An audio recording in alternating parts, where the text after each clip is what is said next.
मगर इंसान चाहता है कि आइंदा भी खुद सही करता चला जाए। पूछता है कि क़यामत का दिन कब होगा।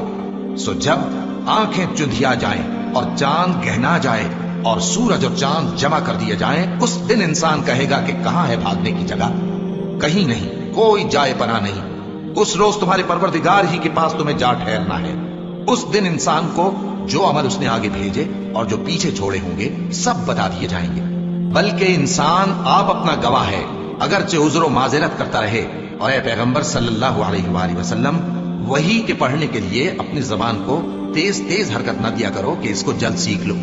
इसका जमा करना और पढ़ाना हमारे जिम्मे है। सो जब हम इसे पढ़ा करें तो तुम उसको सुना करो और फिर उसी तरह पढ़ा करो। फिर उसके मानी का बयान भी हमारे जिम्मे है। मगर लोगों, तुम दुनिया को दोस्त रखते हो और आखिरत को छोड़े देते हो। उस रोज बाज चेहरे रौनकदार होंगे, अपने परवरदिगार की तरफ नजर किए हुए होंगे।